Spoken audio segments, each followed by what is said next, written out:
And welcome everyone. This is a Healthy Ireland at Your Library talk from Galway Libraries.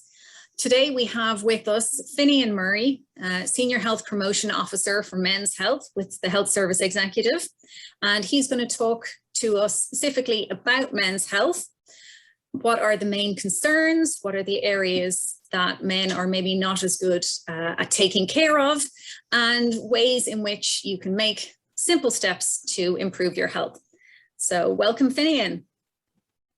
Caroline, thank you. Thanks for having me in this opportunity for International Men's Day to mark men's health at this time of year. It's a great opportunity, and many thanks for that opportunity. So what I would like to do, I would like to share my screen, if that's okay. And I'm just going to, this is from the beginning. So I'd like just to maybe say a little bit about myself. And I've been working in men's health in the HSE, what was the North Eastern Health Board, since 2002, and I've been based in the Northeast. I'm based in Navan, County Meath, but up until recently I've been working in Dublin Northeast.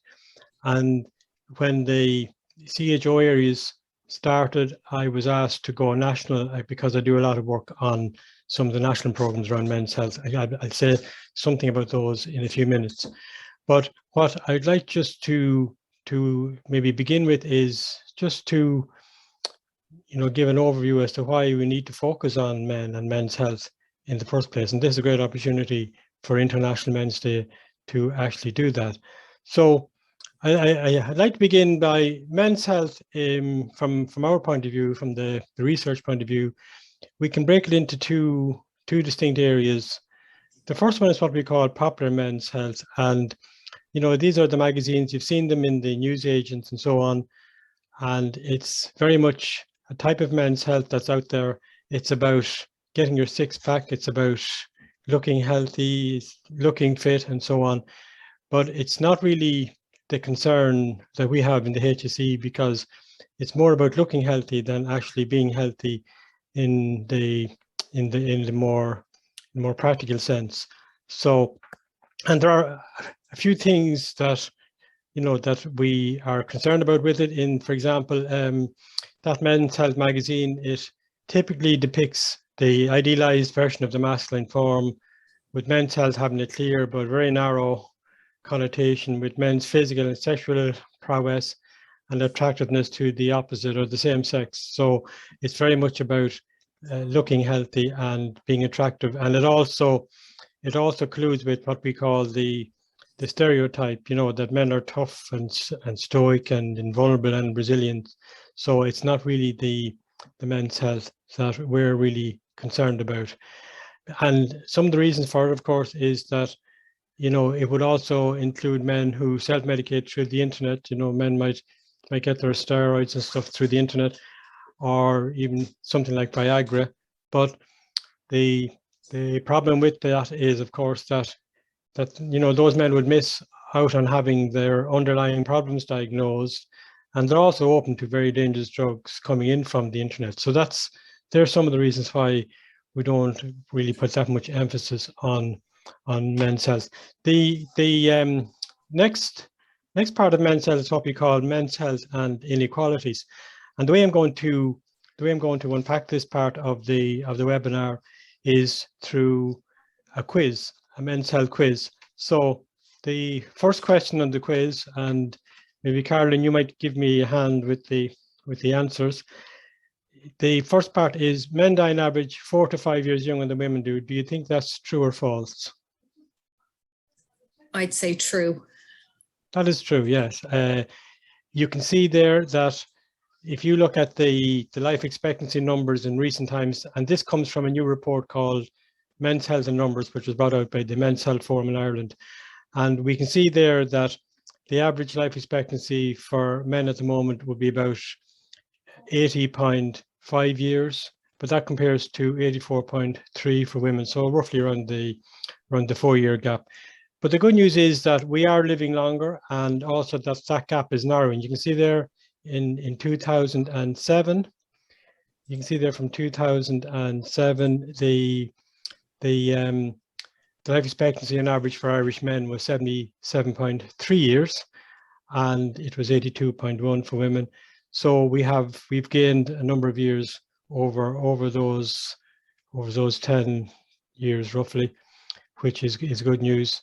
But what we found through the research as well, that men who live in a more deprived areas have a lower life expectancy. So compared to men in kind of a more affluent area. So you can see there it's 79.4 for men in a more deprived area compared to 84 years for men in a more affluent area. And so the health, but there's a bit of good news as well in terms of healthy life expectancy has also increased from 2007 to 62.9 years to 68.4 years. When we say healthy life expectancy, you know, that's the amount of life that you live on average without any form of ill health or disability towards the end of your life. So that's why we call it healthy life expectancy. So that's improved as well over the last number of years. So there is a bit of good news there, you know.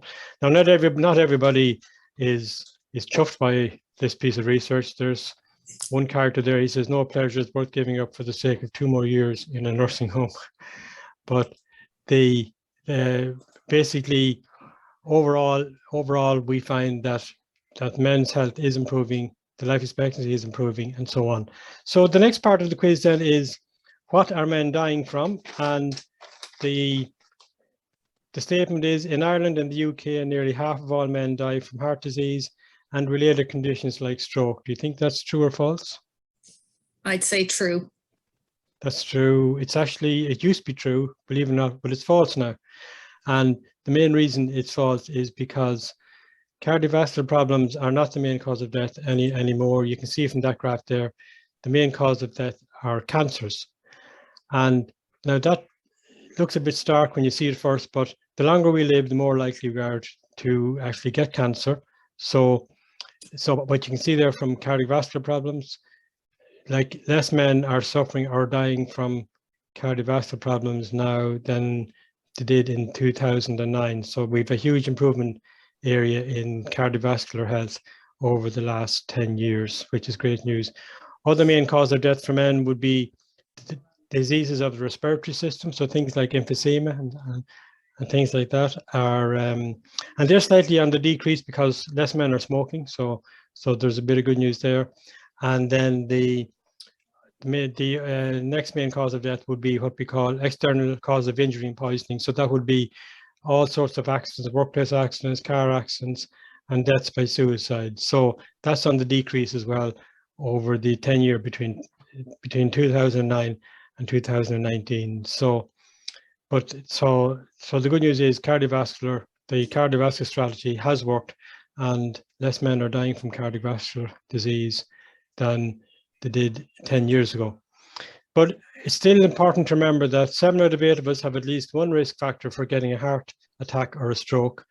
And these can be broken down into maybe 2 distinct areas. One is called uncontrollable risk factors. So being male, believe it or not, is a risk factor, mainly because of the levels of testosterone in the body. Family history of heart disease is also another risk factor. And age, of course, being over 40 years of age is a risk factor as well. So there's nothing we can do about those. But then there are what we call controllable risk factors. We have overweight, obesity, leading an inactive lifestyle, stress, high blood pressure, high cholesterol, uncontrolled diabetes, smoking, alcohol. But it's important also to remember that men develop problems, cardiovascular problems, 10 to 15 years earlier than women do. So it's not that women don't get heart attacks or heart problems, but they get them slightly later in life. Now, in terms of health and lifestyle, you can see there in terms of physical activity, and this is coming from the same Men's Health and Numbers report, you can see there that overall, there's about half of men engage in the guidelines for regular physical activity. That's half our physical activity exercise 5 days a week. So roughly about half of men, comply with the guidelines, which leaves the other half who don't.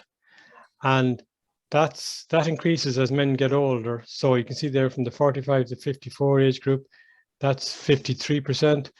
But for the young lads are much better at getting their exercise, 71%, and it drops a lot then for men age 75 plus. Some people would say the men aren't able for much exercise at that age. So, but there's probably an element of truth in that. And then there's this other thing about, like when men go from their 30s into their 40s, they stop taking exercise, or as somebody said, they stop playing football and start watching football. And that's not something they should do. They should try and get some exercise that's not as strenuous to replace the time that they spent engaged in football. It's interesting, self-reported health, there's about 85% of men rate their health as good or very good. Now, there may be a wee bit of denial there, we don't know, but that rises to 94% of men in the 15 to 24 age group, and it drops to 60% of men in the age 75 plus age group, which is understandable. In terms of weight and obesity, you can see there that 42% of men were overweight in 2019, and that rises to, and there's about a quarter of men are obese in 2019. So if you add those two figures, you're talking about 2/3 of men are either overweight or obese. So that's a concern going forward into the future, because obesity and overweight do cause problems as you go towards later life. In terms of sun protection, that was always a point of contention for men. They didn't like putting on sunscreen and so on, but that's changed. Nearly 90% of men report using a form of sun protection when in the sun for more than 30 minutes at a time. So there's a bit of improvement there. In terms of alcohol consumption, you can see there that nearly 80% of men had drunk alcohol during the last year, and over half of men, when they drink alcohol, they binge drink, which is binge drinking would be 6 or more standard drinks at any one occasion. So roughly after 3 pints, a man is into binge drinking country. Good news on smoking, as you can see there, in 2007, there was nearly 1/3 of men smoked, and that's dropped to under 20% in 2019. Now, problem drug use is on the increase. You can see there was 7,626 males were treated for problem drug use in 2018. So,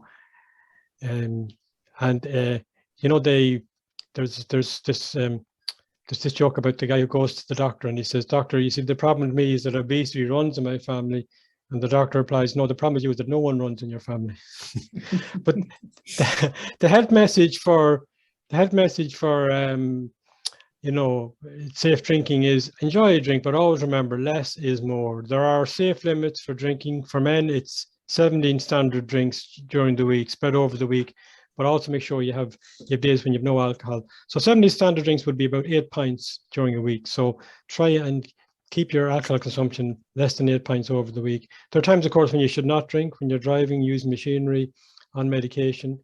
The benefits of alcohol, there is some research to say when you get older, over 50 years of age, a couple of drinks during the week can be beneficial for your health.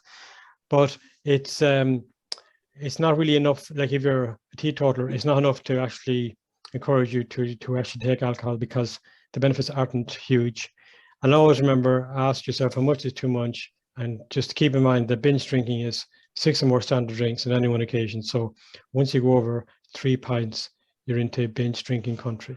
There's the way a character goes to a doctor and the doctor says, only 1 glass of alcohol a day, so this guy thinks he can live with that.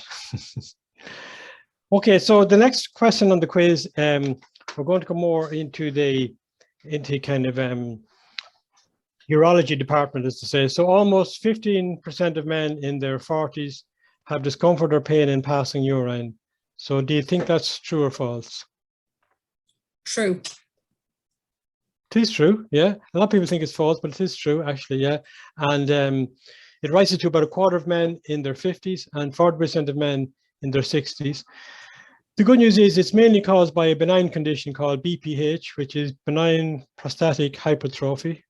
And that's the most common condition of the prostate. But all it means really is that it's an enlargement of the prostate, which obstructs the flow of urine from the bladder. The danger of it is, of course, it has very similar symptoms to prostate cancer. There's a very famous men's health expert called Dr. Ian Banks, and he says middle age for men is when your prostate is bigger than your brain. So but these are the symptoms.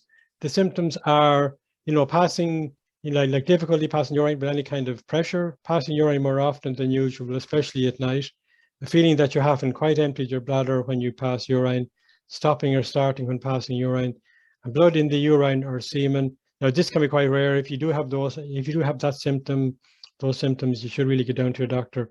And also with a discomfort or a burning sensation when passing urine, that might be a more serious problem. So these are the symptoms for BPH, but there are very similar symptoms for prostate cancer as well. So the next question on the quiz is then, up to 30% of men in their 70s have prostate cancer. Do you think that's true or false?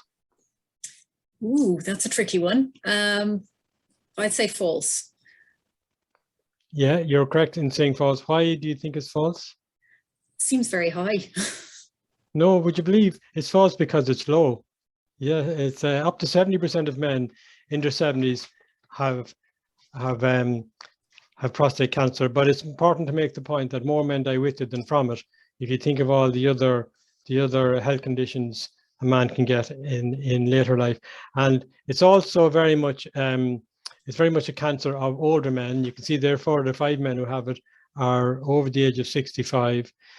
It's more prevalent or the risk factors would include like family history. So if your father had this cancer, or if your brother or your son, you're twice as likely to develop the disease. Also, there's a race connection. So African American men or African Caribbean men have a much higher incidence of this cancer. And diet, there is evidence to suggest that men who eat a lot of red meat or have a lot of high dairy or high fat dairy products and low green vegetable consumption have a slightly higher chance of developing the cancer. So if you're to use some advice on how to help avoid getting this cancer, it would be to make sure you eat your vegetables and, try and cut down on red meat as you get older and as you get on in life. You can see there the annual figures for prostate cancer. These are nearly over 3,500 new cases of prostate cancer are diagnosed every year, which accounts for nearly 30% of all non-melanoma skin cancers. Sorry, of all invasive cancers, excluding non-melanoma skin cancers. So the next question on the quiz is, testicular cancer is the commonest form of cancer in men aged 15 to 44. Think that's true or false? I would say false. That's actually true. Yeah, it is the most common cancer in young men. You can see there, it's not a huge amount. It's not a huge kind of diagnosis of cancer. You can see there, the risk is roughly about 1 in 183. But what's interesting about it is that because cancer is more aggressive in a young body, so when a young man gets this cancer and leaves it unattended, it can be very aggressive and it can spread. It can spread around the body very quickly. So that's it's something we're trying to get out to young men in particular. To actually, have yourself examined. Your testicular self-examination is very, very important. There is a bit of good news on this cancer, that the mortality rate for testicular cancer is low and the survival rate has increased. So there is a bit of good news here. But this is how you perform a testicular self-examination. It's a regular examination, at least once a month. It's a deal when you examine the testicles when you're having a bath or a shower. First and foremost, know what's normal. Using both hands, roll the testicles between the thumb and fingers. The testicles should be smooth with no lumps or swellings. Now, that can be a difficult thing, as the comedian Dylan Moran said, testicular self-examination, it's a very difficult thing because you have to look for a lump in a bag of lumps, and that can take a long time. But it's very important that men perform testicular self-examination. The next one on the quiz is melanoma, which is cancer of the skin, kills more men than women. Do you think that's true or false? I would say true. It is true. A lot of people think it's false because more women than men are diagnosed with it. So it's definitely a men's health issue in terms of, it's not that men don't notice that they have a mole on the skin that's beginning to ooze or get itchy or bleed. It's that they don't go to a doctor to get it checked out. So we would encourage all men, of course, if they have that, to get down to your doctor as quick as you can, because in cancer, it's early detection, it's prevention and early detection that's key. So you can see there from the same report that the incidence for non-melanoma skin cancer has doubled since 1994. So that's not the melanoma we've been speaking about, but it's the non-melanoma. And you know how you know you have non-melanoma skin cancer? If you have a sore on your skin that won't heal after about 3 or 4 weeks. At that stage, you should be getting down to your doctor and getting it treated. You can see there in 1994, there was 2,826 new cases diagnosed, and that rose to 6,621 in 2019. So it actually doubled. But the mortality for this type of cancer is very low. In terms of melanoma, skin cancer, or even the prevention of skin cancer generally, this is the message, you know, slip, slop, slap every day. So you slip on a shirt, you slap on the sunscreen, and you slap on a hat. So wear a wide-brimmed hat and t-shirt, especially in the summertime. Also, you can get skin cancer in your eyes, so make sure you wear sunglasses that have UVA and UVB protection, and avoid the sun from 11 a.m. to 3 p.m. Use sunscreen of sun protective factor 15 or higher with UVA and UVB, and perform skin self-examinations.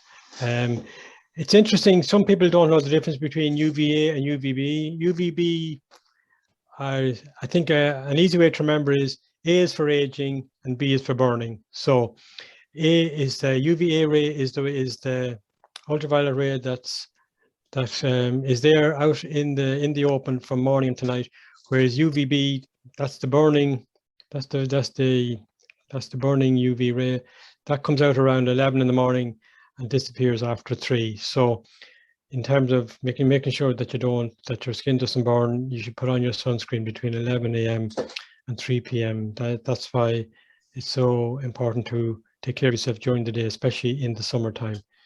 But just to keep in mind also that that there are rays out there from morning to night, and the UVA, if you're sitting in a car or in a tractor, you are protected from this UVB ray by the glass, but you're not protected from UVA rays. So even in a tractor or a car, you should be wearing your sunglasses just to protect yourself. And but it wouldn't be as aggressive as UVB, but just to keep that in mind. And this is a great little message. If your shadow is shorter than your height, it's sunburn time. So that's a good way to remember how to mind yourself, take care in the sun. And this is another one. A guy goes to a doctor and he says, "Doctor, I have a suspicious looking mole on my shoulder." Okay, next one is 1 in 3 men get cancer. True or false? True. True. Yeah. I'm after slipping it out there. Of course, just these are the cancer risks. So it's 1 in 3 for all cancers, 1 in 6 for non-melanoma skin cancer, 1 in 8 for prostate cancer, 1 in 21 for colorectal cancer, which would be bowel cancer, 1 in 23 for lung cancer, and that's gone down the charts because less men are smoking, so less lung cancer is out there. Melanoma then 1 in 62, and then go down to the bottom of the list, you have 1 in 1,196 for male breast cancer. It's about 35 men every year get breast cancer. So it's not totally a women's issue. This is just I think this slide makes the point that we are worse than the European average. You can see there in terms of incidence of cancers. But the good news is that the survival rate for cancers has improved by about 20% in the last 10 years or so. So that's a good sign. And some of the reason for that is more men are looking after their health and more getting out to the doctor in time. So long may that continue, you know. The next one is 3 times as many men die in car crashes as women. Do you think that's true or false? Oh, true. Definitely true. Definitely true. Yeah, it's very well documented. It's often due to alcohol and speeding. Only 38% of men always adhere to speed limits. 17% said that they would drive after 2 or more drinks. 15% of men don't always wear seatbelts while traveling in the front of a car, and then over half of men don't always wear seatbelts while traveling in the back of a car. There's a great campaign there at the moment, you know, where the young lad, he's driving a car and he's trying to get his friends to put on their seatbelt. And the reason for that campaign is because of this piece of research that's coming through. The young lads are not good at putting on the seatbelt when traveling in the back of a car. In 2019, there was 111 male road fatalities. So it has dropped over the last number of years, but it's starting to increase again. So it's just something that we should be aware of. Also, this is an interesting one. Why do most 16-year-olds drive like they're missing part of their brain? It's because they are. You know, that part of the brain that sees consequences, that's not developed in a 16-year-old. And we sometimes tend to forget that and let them behind the wheel when they're very young. But they might drive fast and not realize that if they hit something, you know, their lives are changed forever. But that consequence piece, that they can see those consequences, is not even developed in their brain. So it's good for us to keep that in mind as well. And then this whole thing around, like, more and more men are cycling now. You can see there, this is an infographic of the 15 cyclists who died in 2017. You can see there the majority were male. They were in the middle years, young and middle years, and a lot of them happened on Sundays. See there? There were 7 of those that took place on Sundays when men are out cycling for the weekend, and it was during the daytime. And they're in those either 50 or 80 kilometer speed limit areas. So just good for us to be more aware of that as well. The next one on the quiz then, of course, is most people who die by suicide are male. Is that true or false? I would say true, but I suspect it's beginning to balance out a bit. Am I right? No, it's still very much true. It's about definitely 3 to 4 times higher among males than females. And you can see that these are the stats that came through from 2012. There was 472 deaths, male deaths by suicide, but that dropped to 327 in 2018. So there is a bit of good news there in terms of deaths by suicide. It has come down, so the overall number has come, but it's about still 3 to 4 times higher among men than women. So it's just an area that we should always keep an eye on. And this is the health message around looking after your mental health. If you have depression, accept it when it comes. You're not a freak. Many men and women feel depressed and crushed from time to time. Over 80% of even severe depressions can be successfully and speedily treated by non-habit forming drugs and psychotherapy. Discuss problems with friends and accept failure and disappointment. If stress or depression become a problem, you may need to consult your GP, and the development of a spiritual dimension is also linked to health and happiness. The next one on the quiz then is men love to admit when they feel jealous. Do you think that's true or false? Ooh, I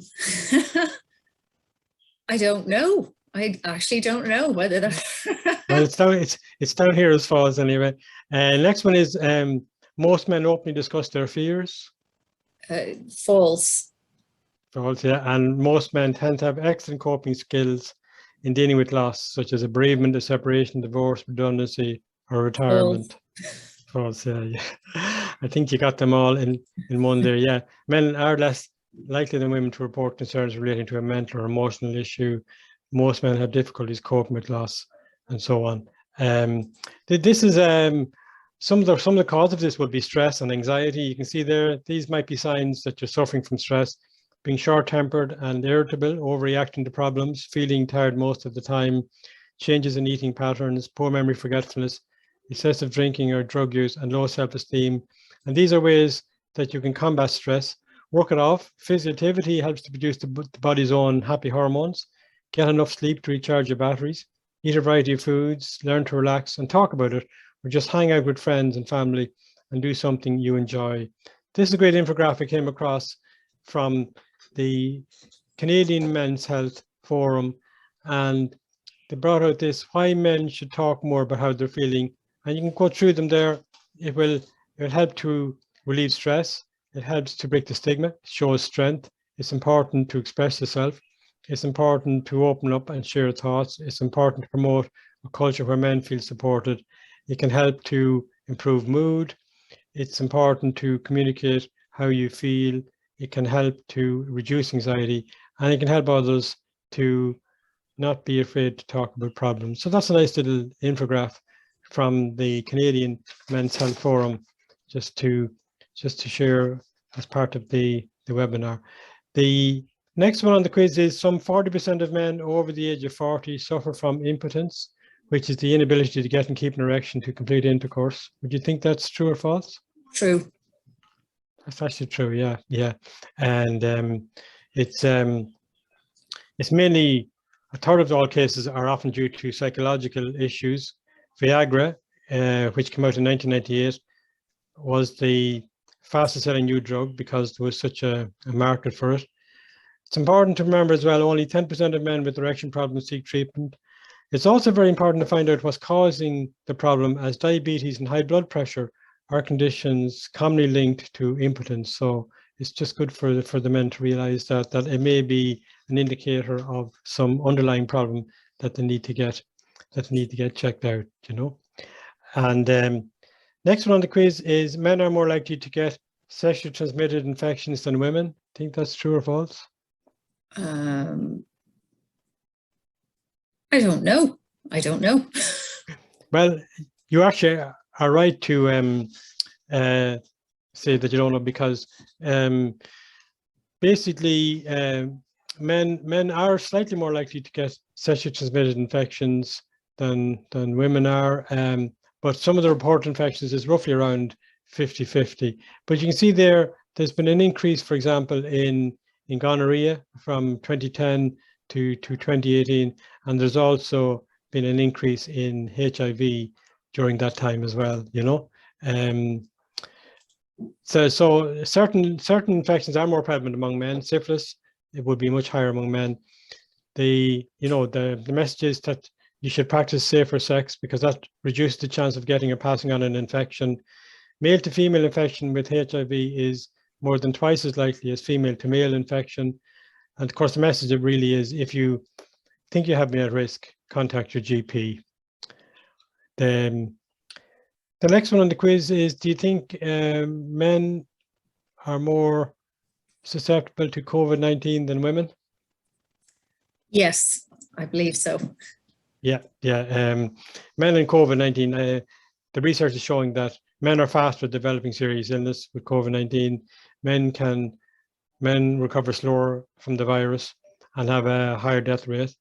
It's mainly due to angiotensin converting enzyme 2, which is more highly expressed in men and patients with CVD and diabetes. Age, of course, the older, more vulnerable, but men have a higher rates of severe disease at earlier ages. Comorbidity, men have higher rates of cardiovascular, renal disease, diabetes, respiratory illness. Obesity is a risk factor, of course. Women have stronger immune response, estrogen. Testosterone is immunosuppressive. So they're just some of the reasons why men are more likely to, and it's interesting around men and GP services. We have found through the research that men's use of services may also be a contributing factor to their health outcomes. According to the quarterly National Household Survey from the CSO, with the exception of the 70 age plus, men had fewer consultations than women with their GP in the last year. Women had on average 1.5 times more consultations than men. So that's borne out as well in terms of the figures from the report. The next one is men are more male fetuses die in the womb than females. Do you think that's true or false? No, I'd say that's false. That's actually true. Yeah. Biologically, we are the weaker sex, would you believe? This is a great quote from George Carlin. He says, all human fetuses begin as female. The brain itself is basically female until hormones act on it to make it structurally male. It's the production of testosterone and responsive cells to testosterone that turns a fetus fully male. So in reality, all men are modified females. Where do you think those nipples come from, guys? It's nature's supreme joke. And the next one is men can make changes to improve their health, well-being and quality of life. Do you think that's true or false? Sorry, can you repeat the question there? Men can make changes to improve their health, well-being and quality of life. They can. The question is, will they? Hopefully they can. So this is interesting. 4 out of 5 men admit to waiting too long before seeking treatment. There's another interesting one, that 40% of male medical consultations are at the prompting of a female relative or friend. So the men who do go to the doctor have been cajoled into it by either a sister, a partner, mother. So it's, there's an interconnection between men's health and women's health there all the time. And only 30% of man's overall health is determined by genetics. So the message is, having a Y chromosome is no excuse for an unhealthy lifestyle. It's about taking more responsibility for your own health. I just have a quick slide about what's happening from a nation in terms of men's health, what's happening to tackle men's health across the country. Men were mentioned for the first time in the National Health Strategy, Quality and Fairness, way back in 2001. There was a piece of research followed from that, and it came out in 2004 called Getting Inside Men's Health. That recommended we develop a men's health policy. That policy was developed between 2005 and 2008, and it was launched in 2009. We were the first country in the world to have our own national men's health policy. So we've broken the mold there. That ran until 2013. It was reviewed, and now we are working on Healthy Ireland Men Action Plan, which takes us up until the end of this year.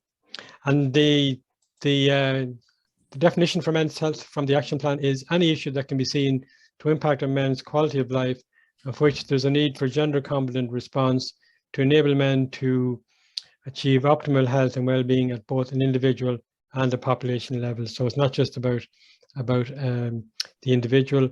We also need to work as a society to help improve men's health.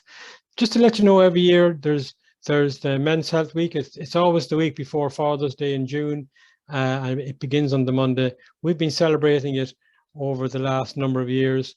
It began with a poster campaign called Hazardous Waste, and we've had a couple of celebrities give us a hand. Tony Ward helped us one year, and the two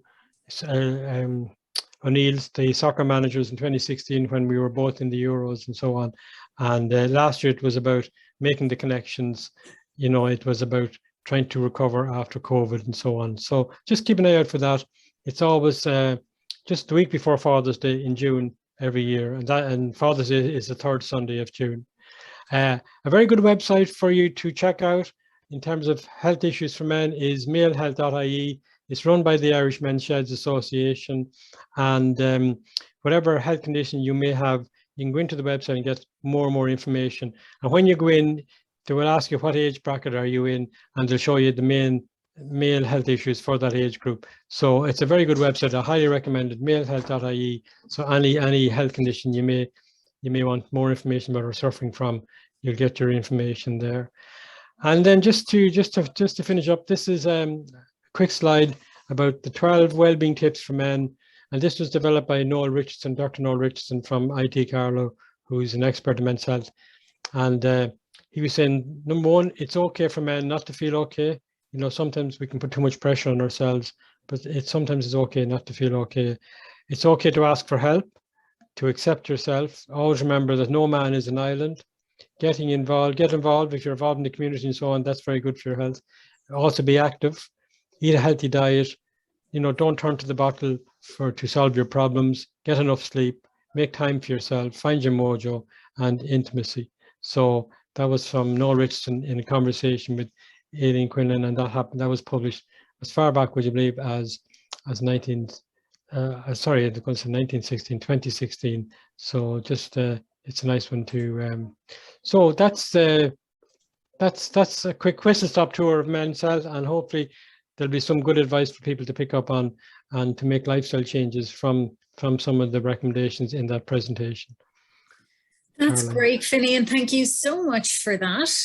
It's really good to specifically address men's health, and obviously we in Galway Libraries have a number of books available in print and ebook for anyone who is looking for information on specific men's health topics or in relation to health topics generally.